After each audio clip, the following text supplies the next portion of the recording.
You're listening to the Feral House Podcast, a semi-regular discussion of the authors who wrote them.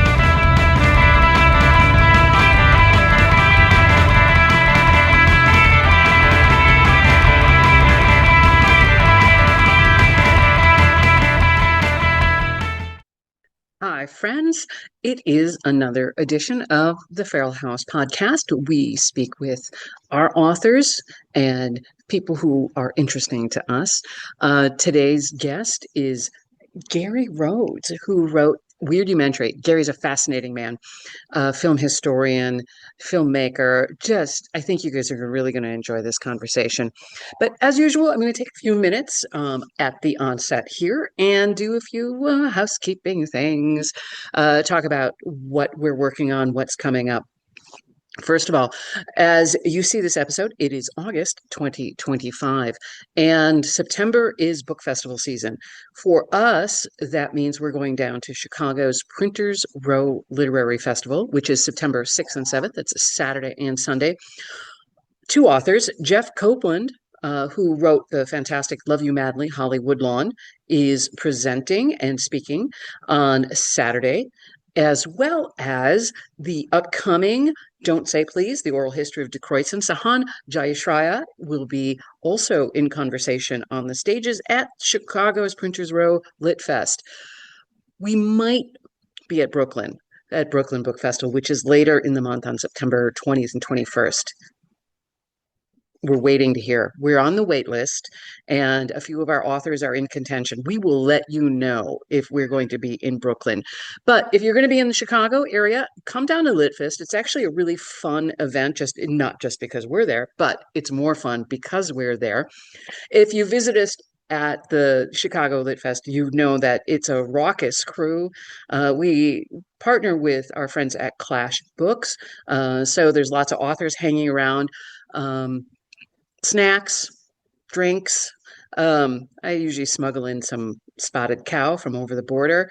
So if you're in the area and you're looking for something interesting and fun to do on that weekend in Chicago on September 6th and 7th, please stop by and visit us at the Feral House tent at Chicago's Printers Row Lit Fest.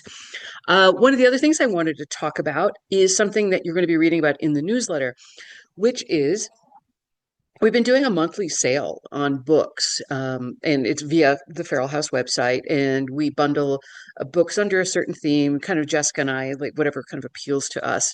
And this period is something's happening in the industry, and you've heard me complain about tariffs, printer costs, all of the things that are corollary to making a book and not making a book. So one of the things that is happening is our prices for the creation of ebooks is increasing for both the hosting and for the file. And it's a lot of technical BS, but our prices are going up. The costs that we pay are going up, and we can't sustain at the current charges. But we're not going to be raising prices on ebooks until September. So you have got, October. So you got until about October 15th to stock up on ebooks directly from the Feral House website, because the prices will be going up about October 15th. You may see those prices increase on all of the other retail sites that we have zero control over. If you're buying from Amazon or Barnes & Noble or whatever other purveyor of ebooks, those prices are going up. I'm sorry. I wish it could be different. So we want to give you fair warning. And we thought the best way to do that is, again, make it that kind of quote unquote sale. So it's going to run from, now until we have to change the prices in mid-October. So do stock up on your ebooks. Sometimes ebooks are really great for if you're traveling, if you have an e-reader, for text-based books, it's so what a book, not like Weirdumentary, sadly, the quality just isn't there with the technologies, that the full color image books don't look as good on an e-reader. But the books that are more text-based are definitely they read great, they read fine. The other thing about the ebooks that we offer on the Feral House website is many times if a book is out of practical print, meaning that we don't sell print copies of that book anymore. What we've done is we've had it remain in print as an ebook. So many times, especially if you look at the Feral House site, is you will see a book that is unavailable in print, but you can get it as an ebook. So if you really want to read that book, an ebook is a great way to get that book without paying extortionist book collector rates. As you can see behind me, with all these are my personal Feral House books. I like books. We all like books. But collectors, sometimes those rates can get driven up on in the secondary market for used copies. So please help me out, help yourselves out. If you notice, we often will bring back a book when we notice that the collector prices are just skyrocketing and making that book almost unattainable for people. It's one of the reasons why we, have done new editions of the Process propaganda book. So there's the original from 2011, and then, we brought it back about a year and a half ago, 2 years ago. That's because those prices were just getting ridiculous. So if you notice a Feral House book and it is just getting cuckoo birds on the prices in any of the secondary markets, let us know. Send me a note, and we'll put that on the list of consideration for bringing back into print. The other things coming up is we've had a really, really busy summer. You may have noticed that we have released, I think it's 10 or 11 books since January 2025. Woo, we're very tired. But there's more stuff coming up. Lisa Pease's, the paperback edition that has new chapters of A Lie Too Big to Fail about the RFK assassination will be coming out in September. After that, we take a deep breath, pause a little bit during the holiday rush so everybody can get their fill of celebrity bios and celebrity this and whatever a kind of werewolf dating a vampire kind of book is out there now. Not my thing. And then we've got a new crop of books coming out at the new year. Look for the holiday season. We're cooking up a great sale for you because, times are tough, man. I don't know, what island some of these folks are living on that's saying everything's great. No, we live in reality. The economy is a little scary right now. But we still want you to buy books. And so we're working really hard to keep our costs as low as we possibly can without, going out of business, honestly. So you need to buy books from us. And if you don't buy books from us, you can get them from the library.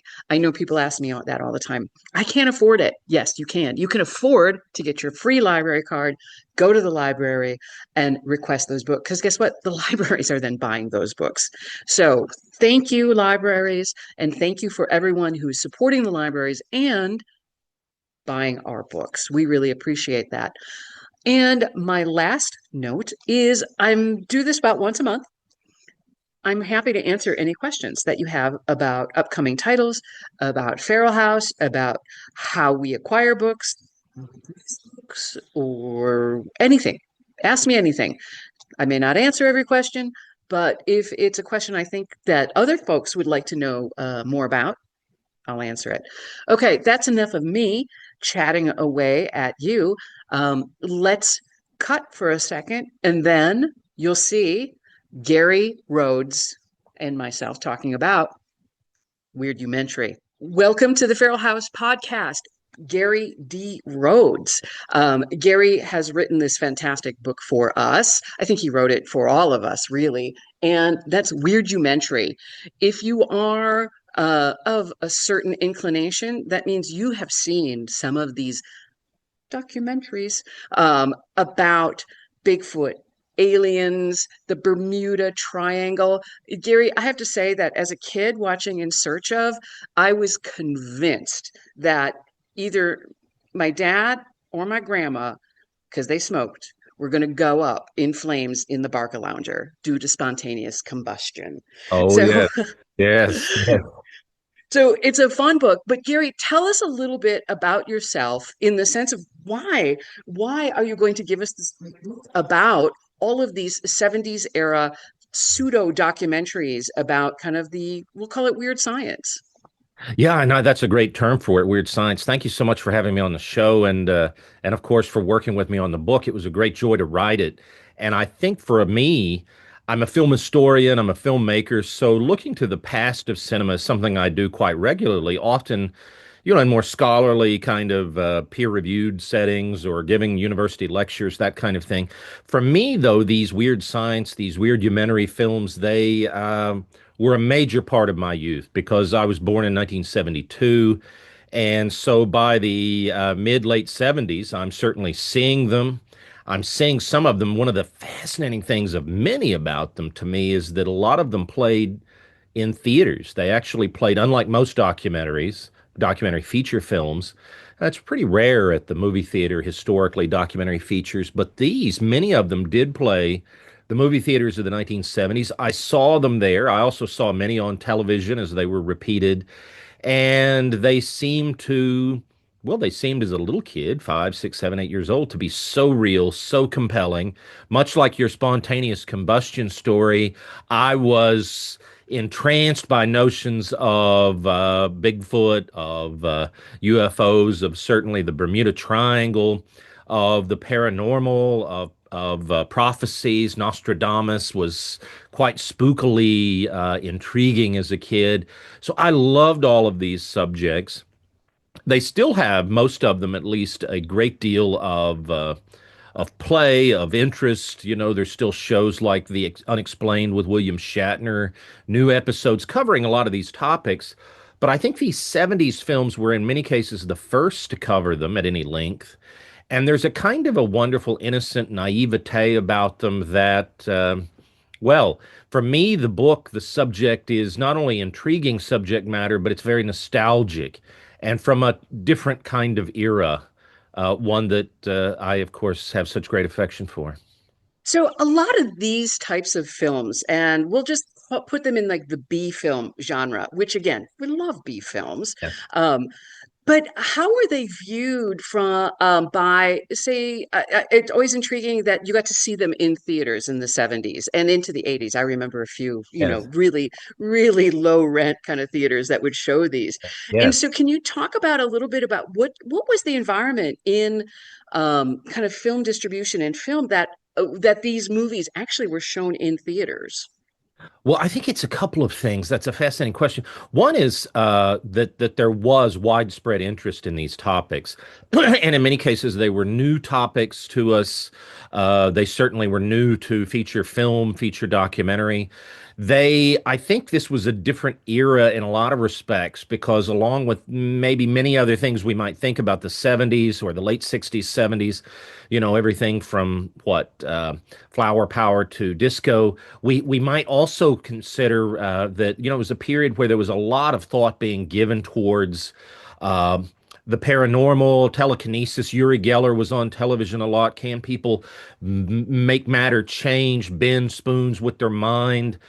There was a lot of interest in UFOs. Jimmy Carter had even seen one, President Carter, before he was president. New Age philosophies, crystals, different types of science, pseudoscience. There was a real interest, I think, in an openness. We might think from the early '80s of that wonderful scene at the beginning of Ghostbusters where Dan Aykroyd, Bill Murray, and Ramis, they get thrown out of the university who's no longer going to fund them. A lot of universities were actually funding research into some of these subjects in the late '60s and '70s. So there was a world that maybe it was more innocent or more open to possibilities. So there was a great interest in these subjects. So that's one part of it. to get more to the heart of the issue, though, one key company made a lot of these. And it was not, they were B movies. They were made on low budgets. They were not based in Hollywood. They were based in all places in Utah. And it was called Sun Classic. Well, their company name went through a few permutations, but basically Sun Classic is how we refer to them. And Sun Classic did this wonderful thing where not only did they make these films, and knew that they would be of audience interest, and they tried to make them in such a way that they were G-rated. Everybody from 5 to 95 might be interested in these subjects, and they could all go because they were G-rated. But Sun Classic did one other trick. Knowing that these were fascinating to so many people in that era, as I've described, they did something that barely exists now. It was called forewalling. And forewalling in the film industry has meant, and I don't think anybody over and over again did it better than Sun Classic, they would go into given regions, given towns, cities. I grew up in a small town. They did it in mine. They would rent the theater. So for most of American film history, even dating to the Nickelodeon era, films that are screened for audiences, they're distributed by, well, distributors. Sometimes those are the people that make the movies, Universal, Paramount, sometimes not, but distributors distribute films. That's pretty simple. We know that. With forewalling, what Sun Classic would do is instead of distributing their films, although they did that as well, they would go in and they would rent the entire theater. They would have it run by maybe hiring some locals, some of the theater people that were regularly working there, but they bring in some of their own people.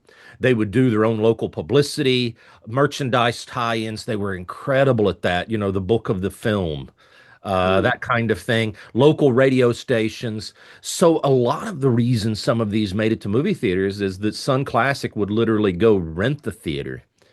And time after time, they would do extremely well with these films, which is one of many reasons I think that there were so many of them. Wow, it's like an ultimate DIY approach Yes, to, film and distribution, which I think it's always interesting is we see media today in all forms essentially go from conglomerate to now busting apart. And we're almost back to this kind of idea of independent, not just filmmaking, but also independent distribution and really new and creative ways to get the word out about film and, of course, books and all of this stuff. I always find it fascinating when we come full circle to these eras. Now, I also remember that early kind of quote unquote cable TV, the olden days when you had a little box you plugged in on top of the TV yes, for. I'm a Midwesterner, so it means you had either a combination of select TV or HBO, yes. and and I think that I remember watching some of these too as a teenager. You have a couple illicit drinks or other substances and kind of tune in and watch these, and it was quite fun. Do you think that gave these films like kind of a second life in the early days of cable television? Oh, absolutely. As did programs that were sometimes shown on early cable television, Arthur C. Clarke's Mysterious World, and some of those just ad infinitum. It seemed like I remember in my teens that they were just repeated over and over again on early cable. Some of the others, the Weirdumentary, as I describe it, really starts in 1970 with the documentary Chariots of the Gods, but it comes to an end with a film that seemed like it was on cable quite often in my memory, and that was Warner Brothers distributed film called The Man Who Saw Tomorrow, with Orson Wells as the host, the subject Nostradamus, and I don't know if he prophesied it, but certainly somebody did, that it would just play on cable over and over and over again. So yes, that was a second Yes. life to a lot of these. And cable kept a lot of these subjects alive, whether it was revivals of shows like In Search of, Ancient Aliens. So many of the subjects rooted in the era I discuss, they keep playing cable channels, streaming channels, and to go back to your DIY term, some wonderful people around the globe doing their own YouTube channels about some of these Yeah. subjects. I'm going to take this in a little different direction because, again, these movies are fantastic. The book looks fantastic. So all the Gary's research and the images, and that's part of it. Because it's hard to talk about film without seeing some of the pictures and the Absolutely. things. So the images are fantastic. Now, how different was working on a book that in was for everybody, for general readers, versus working on some of your other same amount of research, but more for either professional filmmakers or more of an academic audience? What was the difference in your process? Well, thanks for that. For me, the research side is really much the same because you try to be, certainly I try to be as rigorous as possible. I'm just back from a research trip to a small town for another project where a movie was made, and I realize as I get home, well, I probably need to go back a second time because I can keep digging deeper and deeper and deeper. So for me, the research side is as robust and rigorous as possible. It's time consuming, though I love it, so that makes it a joy to do. That part's the same. I think it's really just the write up phase, the compilation of the data, and there's a couple of things there maybe that change. One is I think generally for a widespread audience, a mainstream audience, you don't go quite as much in depth. So the water's a little bit more shallow or not as deep. But the great part of it is it's liberating because one can have fun. One doesn't have to refer to every other scholar who's worked in the area or, refer to kind of theoretical constructs or contexts. One can have fun. And, one of the great things about cinema that it's I think easy for some scholars to forget, as well as some people who work in the area because it's very hard work, meaning filmmakers, is this our passion for it, the fun. And so writing for a mainstream audience can be whether it's me writing for newspapers as I occasionally do, or Film International where I'm a contributing editor, or a book like this, one of my favorite projects ever. It's a great joy, and I hope that my passion for these films and my joy of even being able to write for a mainstream audience comes through. At least that's my hope. Oh, it does so far. Early readers, and this is just out in late spring, so it's just been out for maybe about 6 weeks or so as we're recording this conversation in high summer, as we used to say, in August.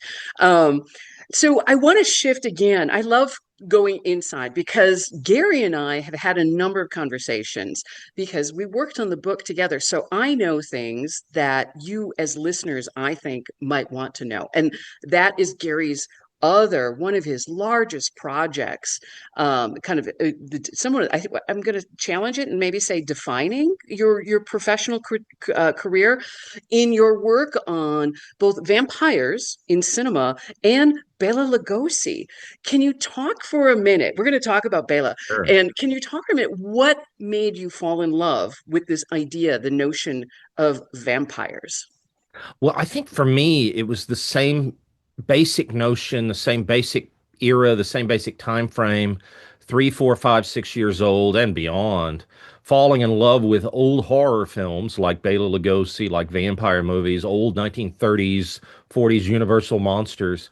For me, it was not dissimilar to falling in love with UFOs, Chariots of the Gods, the Weirdumentary subject. It was all at that same time. I think a lot of us as kids probably love telling ghost stories, campfire or putting the flashlight under our face and the spookiness and everything.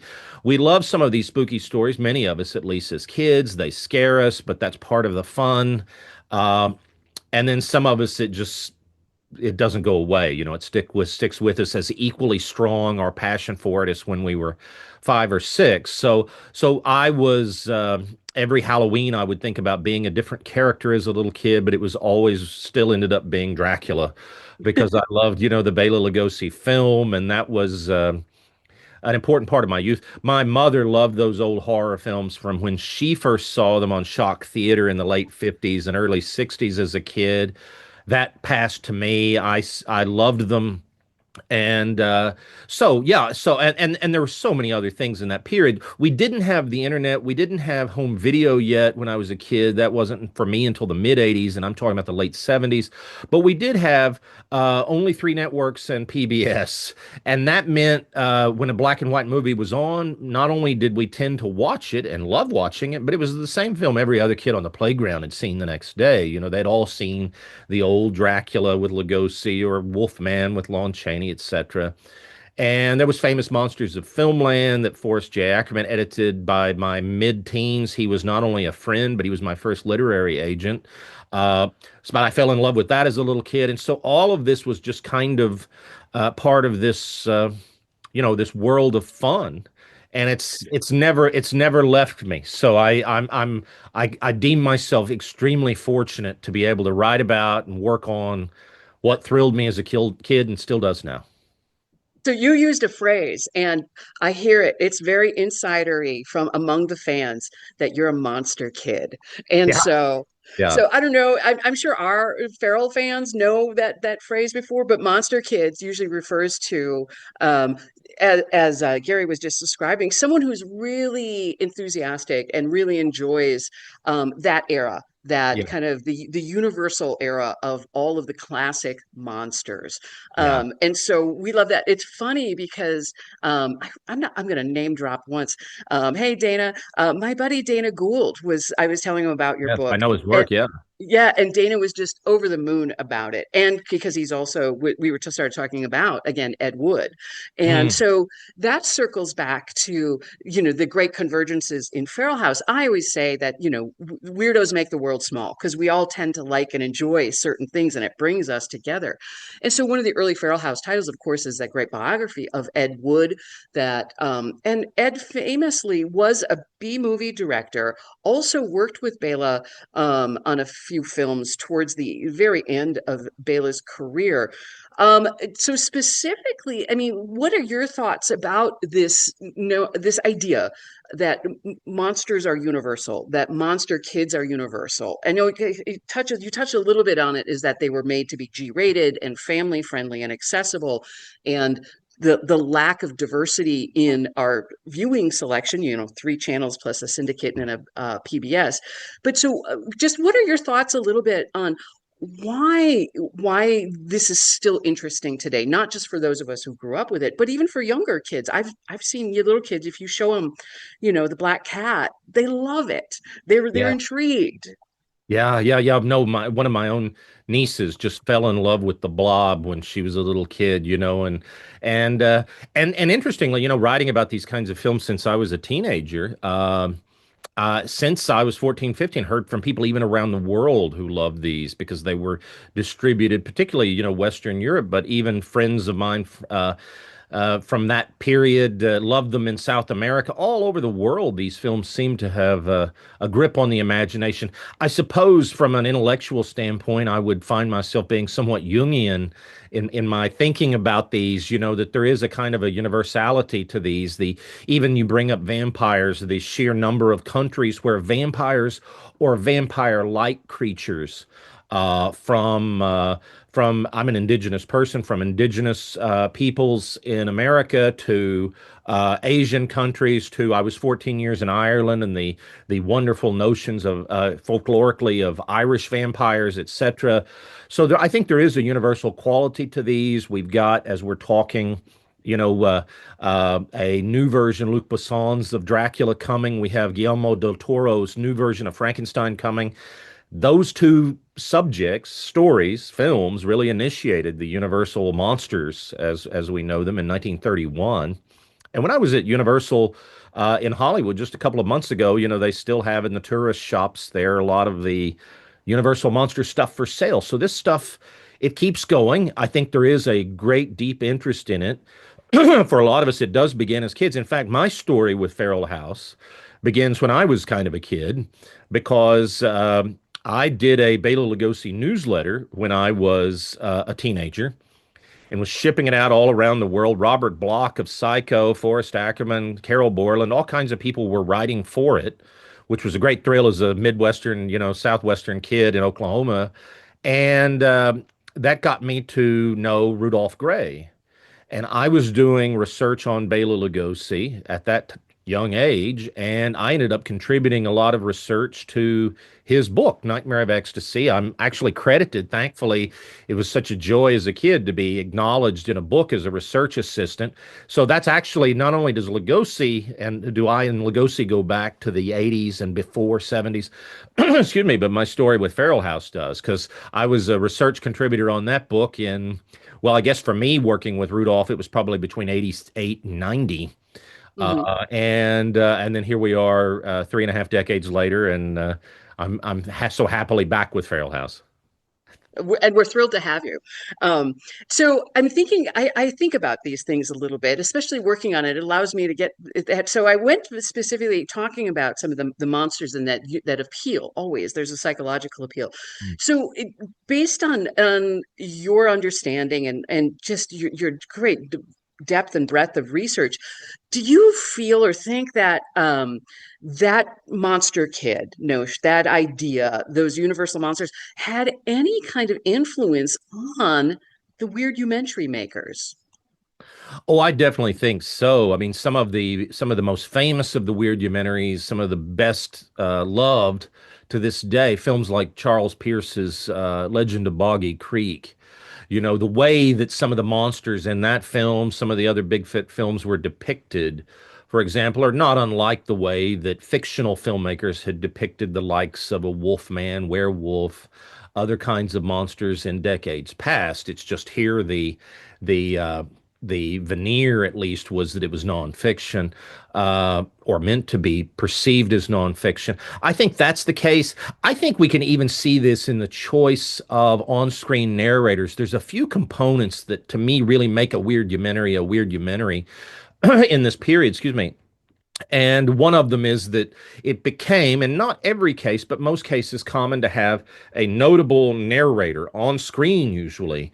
I've already mentioned Orson Welles, who, of course, rose to fame for most Americans with his War of the Worlds Halloween broadcast of 38. But Weirdomentaries, like one of the first about the Bermuda Triangle called the Devil's Triangle, its narrator was Vincent Price. And so, drawing, as you're suggesting, as you're asking about on earlier horror films, sometimes the links were very direct, very sledgehammer. We're going to get Vincent Price, or from the sci-fi world, we're going to get William Shatner, Leonard Nimoy, etc., to narrate these. Rod Serling was a popular choice for some of these, of course, from Twilight Zone fame and later Night Gallery. But so the links between earlier horror and the Weirdumentary, very, very interwoven, I think. Yes. Yeah. So I always like to have my ideas confirmed that way. Thank you. Yeah. So when you're working on new projects, and that's something that this is the secret. If you're not a writer, writers are always working on something. Usually you're working on multiple somethings at the same time. And it's fun, it's diverting, and it's often frustrating as you work on different projects, especially research-based projects, because you either hit dead ends, or as you just mentioned earlier, you hit a little bit of a gold mine and you want to keep Oh. digging away at it. So in that sense, we're going back and talking about research is, do you find for yourself when you're researching really heavy topics that it helps the heavy topic to go and research lighter topics, say like a Weirdumentary? Yes, no, absolutely, absolutely. Because during some of that final period of working on Weirdumentary, I was doing research for a highly theoretical film studies project that I'm still working on about optics and how the human eye perceives cinema. And so, yeah, it does help, and it helps. I mentioned words like passion earlier. I have to sometimes, remind myself, or my beautiful new wife has to kind of, tap me on the shoulder and will remember this is fun. So when I'm researching something and complaining, oh gosh, I've got to go to the middle of nowhere and look this up or something, and don't forget the joy of it. But it does help to have that kind of back and forth, and so it makes it a lot of fun. And this was certainly Weirdumentary was one of my favorite projects I've ever done. Extremely fun to do, and I also think after more than, well, my own book's more than 20. I co-edit a book series called Refocus, a very kind of scholarly type Mm. series at Edinburgh University Press. We have nearly 75 volumes in print. So if I start thinking about my books, not only my own, but all the ones I edit and so forth. There's a fair number, but I have to say by far this was the most fun, including working with everybody at Feral House, including the beauty of the volume, which is nothing to do with me. It's to do with the designer and everyone at Feral House just making this such a lush, gorgeous. It's absolutely stunning. When I did a talk in Los Angeles at the LA Breakfast Club, not only did everybody love the topic and everything, but we sold a lot of books. We had a lot of fun because, among other things, people would flip through it and their eyes would just continue to widen at how beautiful this book looks. And that's something, to talk a little like shop for us is we love beautiful books. We are committed to print. Sure, we have ebooks and things like that, but there is something about material culture, about having a physical book and having that the information, the research, and that knowledge presented in a really beautiful, stimulating, really compelling package. And that's us. So for Weirdumentary, shout out, that's Ron Kretsch. Ron Kretsch, who is a designer who works with us a lot. He's probably doing three, four, sometimes five books a year. So Ron is the reason that that book looks fantastic. And as Gary knows, and as many readers know, there's the writer takes a book to a certain point and then it becomes a very collaborative. So it's sometimes disjointed because you were working in a very solitary in the research, in the writing, and then it becomes a very collaborative process with editors and designers. And so to talk about then just a little bit of like what's next. Are you work in film and you make films, you write about film, you research film, you teach film. So what are you working on now? What's next? Well, I'm working on a few things. I think you were right when you said earlier, normally we are working on many things, whether it's working in film or working in nonfiction books or fiction for that matter, always juggling a lot of things. For me, I think it keeps me engaged, even though it kind of splinters the mind into different projects. It keeps me going. I think sometimes it also can be very helpful because a lot of the places I go to for research are sometimes very off the beaten path. I've done research in obscure towns in Slovakia or Romania or here or there, but often it's going back to hub archives in New York and Los Angeles because of film. So sometimes it even helps, to go to one archive and in the same day I'm looking at stuff for more than one project. Uh, Right now, I'm working on a documentary film about a something that truly scared me as a kid. I was about 13 at the time when there was a mass shooting. It was really the first mass shooting of the cable 24/7 news era. A postman went off, let's say, and started killing his coworkers. The incident spawned the phrase, unfortunately, going postal to describe somebody going off the rails. So I'm doing a documentary film about that right now and working with some colleagues in Los Angeles about that. It happened in my home state of Oklahoma. Um, so I'm working on that documentary film, but I'm working on a number of fun film history projects. One of them is a book on Carnival of Souls, which is one of my absolute favorite films. And in fact, the small town I was just in that I probably need to go back to is the small town in Kansas where the bulk of it was filmed. So I love these kind of cult films, B movies that like Carnival of Souls. I did a book on White Zombie from 1932 that ended up inspiring not only the zombie film genre but Rob Zombie's first band and so forth. So I love these films. In fact, the star of Carnival of Souls, Candace Hilligoss, is a friend that was just at my wedding, which was held at a movie theater in Los Angeles. In May, we got married there. And so I'm doing a book on Carnival of Souls. I'm doing a book. This is another fun one, I think. I'm doing a book that's not strictly film. It's about the boogeyman. There's all these wonderful monsters. We've talked to vampires already today. The boogeyman was one of the scariest to me as a little kid, in the closet, under the bed. Where is he? Where might he be? Sometimes used to even threaten children for the past couple of centuries, do better, behave better, or the boogeyman will get you if you Don't watch out. The phrase has gone. But it's unlike the vampire or Frankenstein's monster, all of these that we so immediately recognize that we can conjure an image in our minds, sometimes from Hollywood or otherwise. The boogeyman's a much more amorphous character. What does the boogeyman actually look like? Where does there's not a single boogeyman novel like Bram Stoker's Dracula or Mary Shelley's Frankenstein.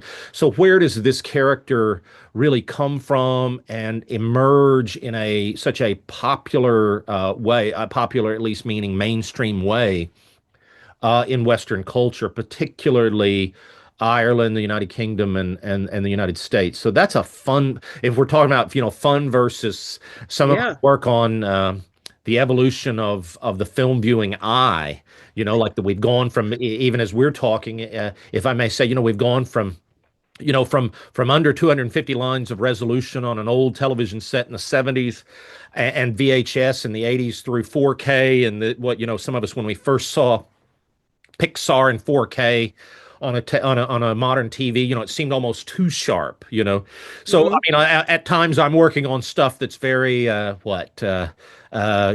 maybe boring to a lot of people about film like that, but the boogeyman is keeping me happy at the moment.